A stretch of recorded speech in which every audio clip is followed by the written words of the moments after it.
Hi friends, welcome back to my channel. మీరు ఈ channel subscribe చేసుకోకపోతే వెంటనే సబ్స్క్రైబ్ చేసుకోండి. మరి నిత్యం వీడియోస్ కానీ రివ్యూస్ కానీ పొందండి. అలాగే నా ఎక్స్ప్లెనేషన్ మీకు నచ్చినట్టయితే ఖచ్చితంగా వీడియోకి వచ్చేసి ఒక లైక్ అయితే చేయండి please.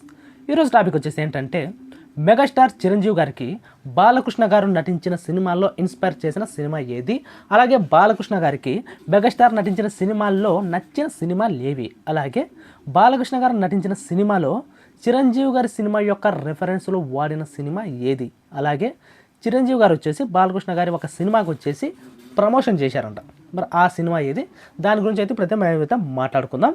First of all, Chiranjeevi గారు బాలకృష్ణ గారికి సినిమాకు ప్రమోషన్ సినిమా చేసిన సినిమా ఏది అంటే, బాలకృష్ణ గారు అలాగే సంగీతం శ్రీనివాస్ గారు గారి కాంబినేషన్లో వచ్చిన తెలుగు ఫిల్మ్ ఇండస్ట్రీలోనే ఒక క్లాసిక్ లాంటి సినిమా అనిపించుకున్న సినిమా వచ్చేసి ఆదిత్య 369. సో ఆదిత్య 369 సినిమా వచ్చేసి మనం ట్రైన్ ట్రావెల్ కాన్సెప్ట్తో ఫస్ట్ టైం ఇండియాలో వచ్చేసి ఈ ట్రైన్ ట్రావెల్ కాన్సెప్ట్తో ఒక ప్రయోగాత్మకంగా అయితే రావడం అయితే జరిగింది. సో ఈ సినిమాను ప్రేక్షకులు ఆదరిస్తారా లేదా అనే డౌట్ అయితే వాళ్ళకుండా ఉంది. అలాగే బిజినెస్ పరంగా కూడా ఈ సినిమా కాస్త ఒడిదుడుకులు అయితే అప్పట్లో అందుకుంటుందంట. సో దానివల్ల ఈ సినిమాకు క్రేజ్ రావడానికి, ఈ సినిమా యొక్క బిజినెస్ భారీగా పెరగడానికి అప్పుడే జగదేక వీరుడు అతిలోక సుందరి, గ్యాంగ్ లీడర్ సినిమాతో చిరంజీవి గారు వచ్చేసి మన ఇండియాలోనే నెంబర్ 1 స్టార్లో ఒకటిగా అయితే వెలుగుతుంటారు. సో ఇలాంటి మా హీరోతో ప్రమోషన్ చేసుకుంటే మన సినిమాకు కూడా హెల్ప్ అవుతుందనే ఉద్దేశంతో సంగీతం గారు వచ్చేసి చిరంజీవి గారిని అప్రోచ్ చేయడం అయితే జరిగిందంట. చిరంజీవి గారు కూడా ఫ్రెండ్లీగా రియాక్ట్ అయ్యి ఆదిత్య 369 సినిమా ఓపెనింగ్ వచ్చి ఆ సినిమాకు క్లాప్ కొట్టడం అయితే జరిగింది. మరి అంతటితో చిరంజీవి గారు అయితే ఆగలేదంట. అప్పటికి ఆ సినిమాని చూడండి అని ప్రేక్షకులు రిక్వెస్ట్ చేస్తూ కొన్ని వీడియోలు చేయడం అయితే జరిగింది. ఆ వీడియోలు వచ్చేసి మనకైతే ఇప్పుడైతే అందుబాటులో లేవు, కానీ అప్పుడు మనకు వచ్చేసి ఈ మీడియాలో అయితే పెద్దగా మీడియాలో అయితే లైవ్ మీడియాలో అయితే లేవు. సో అప్పుడు దూరదర్శన్ ఛానల్లో వచ్చేసి చిరంజీవి గారు ప్రమోషన్ అయితే చేశారంట ఆదిత్య 369 సినిమాకి. సో ఆ సినిమా కూడా చాలా మంచి విజయం అయితే సాధించింది. సో ఈ విధంగా చిరంజీవి గారు వచ్చేసి ఎటువంటి నేను ఒక స్టార్ హీరో, అలాగే నాకు కాంపిటీటర్ అయిన బాలకృష్ణ గారు లాంటి స్టార్ హీరోకి మనం ప్రమోషన్ చేయకూడదు, ఆ సినిమా పెద్దగా రాకూడదు అనే ఉద్దేశం అయితే ఆయన ఏమని పెట్టుకోలేదు. ఇలాంటి ప్రయోగాత్మక సినిమాలు వస్తే ఖచ్చితంగా మన తెలుగు ఇండస్ట్రీ వచ్చేసి బాగుపడుతుందనే ఉద్దేశంతో చిరంజీవి గారు వచ్చేసి ఆదిత్య 369 మూవీకి వచ్చేసి ప్రమోషన్ అయితే చేయడం అయితే జరిగిందంట. అలాగే బాలకృష్ణ గారు వచ్చేసి చిరంజీవి గారి సినిమా యొక్క రెఫరెన్స్లో వాడుకున్న సినిమా ఏది అంటే, యాక్చువల్గా బాలకృష్ణ గారు వచ్చేసి పెద్ద స్టారు, అలాంటి చిరంజీవి గారు లాంటి సినిమాలతో దానికి మెయిన్ కాంపిటీటర్ అయిన చిరంజీవి గారి సినిమాల్లో ఒక సినిమా యొక్క రెఫరెన్స్లో వాడడం అయితే జరిగింది.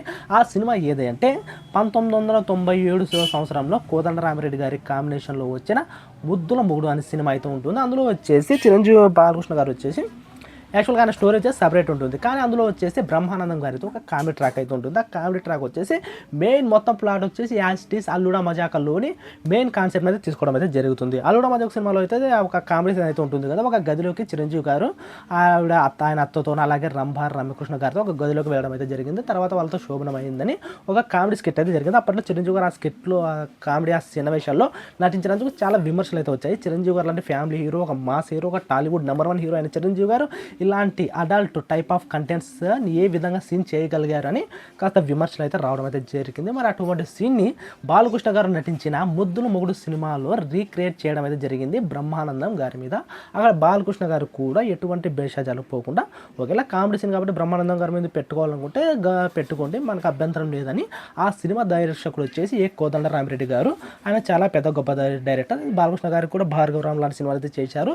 ఇక చిరంజీవి గారికి వచ్చేసి ఆయన కెరియర్లో తిరుగులేని హిట్లు అయితే ఇచ్చారు. ఏంటంటే ఖైదీ సినిమాతో చిరంజీవి గారు వచ్చేసి ఇండస్ట్రీ హిట్ కొట్టి ఒక స్టార్ హీరోగా అయితే అక్కడ టర్నింగ్ పాయింట్ అయితే వచ్చింది. అలాగే కొండవీడు దొంగ, రాక్షసుడు లాంటి సంచలనాత్మక సినిమాలు కూడా అలా కాంబినేషన్లో రావడం అయితే జరిగింది. అలాగే బాలకృష్ణ గారికి చిరంజీవి గారు నటించిన సినిమాల్లో ఇష్టమైన సినిమాలు ఏదంటే ఆ సినిమానే ఖైదీ మరియు జగదేక వీరుడు అతిలోక సుందరి సినిమాలు. ఆ సినిమాలు వచ్చి చాలా చాలా చాలా బాలకృష్ణ గారికి ఇష్టం అంట. ఆయన కూడా ఒక ఇంటర్వ్యూలో చెప్పడం అయితే జరిగింది. చిరంజీవి గారు నచ్చిన కెరీర్లో నాకు నచ్చిన సినిమాలు ఈ ఖైదీ మరియు జగదేక వీరుడు అతిలోక సుందరి సినిమాలనే అది చెప్పడం అయితే జరిగింది.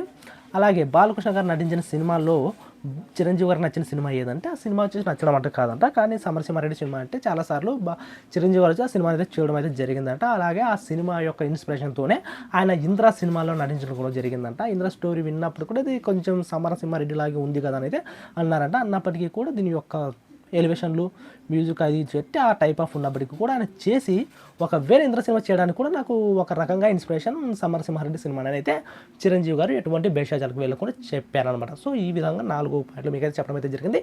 ఇప్పటికైనా మీరు కూడా ఇటువంటి ఫ్యాన్స్ వరకు దూరంగా ఉండి ఒకరినొకరు వాళ్ళు గౌరవించుంటారు కాబట్టి మీరు కూడా గౌరవించుకొని ఇలాంటి ఫ్యాన్స్ వార్ చేయడం ఆపండి అని అయితే నా రిక్వెస్ట్. అలాగే నా ఎక్స్ప్లెనేషన్ మీకు నచ్చినైతే ఖచ్చితంగా వీడియోకి వచ్చేసి ఒక లైక్ అయితే చేయండి. అలాగే నా ఛానల్ సబ్స్క్రైబ్ చేసుకోవడం మాత్రం మర్చిపోకండి. Please subscribe.